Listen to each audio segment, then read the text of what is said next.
Far conoscere al turista anche i vicoli e cortili che purtroppo non sempre si trovano nelle tradizionali mappe. È questo lo scopo dell'iniziativa in programma domenica prossima nella città di Favara. Open Street Map, Favara Mapping Party, vicoli e cortili.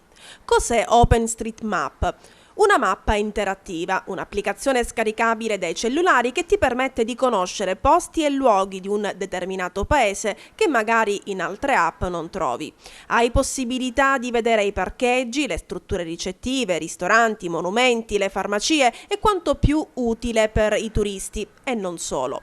Ideatore dell'evento, che si terrà domenica prossima a Favara a partire dalle ore 8:30 ai 7 cortili, è l'architetto Salvatore Pullara. Nasce per la realizzazione di una mappa interattiva di OpenStreetMap. È una mappa che viene usata in particolar modo ad usi turistici, in quanto ormai Favara è una città turistica e ha bisogno che ogni visitatore di qualsiasi parte del mondo possa conoscere alcune parti importanti, come per esempio i vicoli e i cortili, gli orti e altri monumenti all'interno della città stessa. Chiunque può partecipare, basta munirsi di uno smartphone e mettersi comodi per poi avviarsi tra i cortili e i vicoli di Favara. È aperta a tutti, in particolar modo la gente comune. È importante essere muniti di scarpe di ginnastica e poi con un cellulare dove scaricheremo un'app per poter andare a registrare i tracciati GPS delle varie strade, e poi queste saranno caricate all'interno di questa mappa internazionale.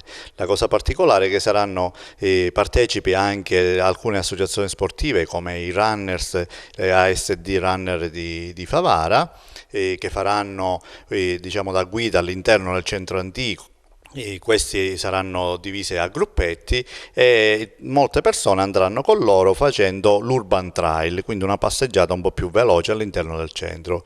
Ci saranno anche la SD Bike, quindi è un'associazione sportiva di mountain bike, che faranno anche altri tipi sempre di rilevamenti e altri tipi di associazione, quindi tutto questo materiale sarà inserito all'interno di questa mappatura. Ci sarà la presenza degli ordini professionali, in particolare tecnici in questo caso, avremo architetti, ingegneri, geometri e agronomi che parteciperanno poi alla mappatura. Oltre alla mappatura che sarà realizzata inizialmente, poi andremo a fare il workshop per poter inserire questi dati all'interno, quindi si utilizzeranno dei software un po' più avanzati per poter poi diciamo, implementare questa mappatura e avere a disposizione questa magnifica mappa OpenStreetMap.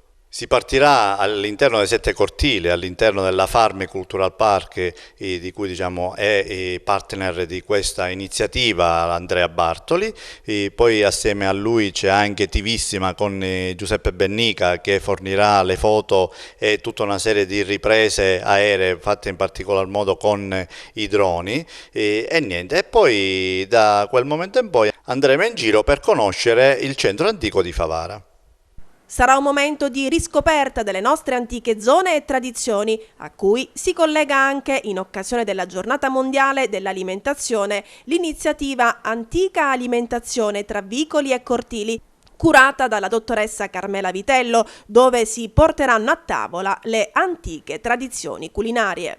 Un viaggio nel passato ci consentirà di conoscere le vecchie tradizioni culinarie tra vicoli e cortili, con testimonianze sul posto che ci consentono di far capire come la nostra alimentazione sia cambiata, di quanto era più sana ieri ed equilibrata e di come sia cambiata oggi. E forse dovremmo prendere esempio dai nostri nonni, correggere le nostre abitudini alimentari.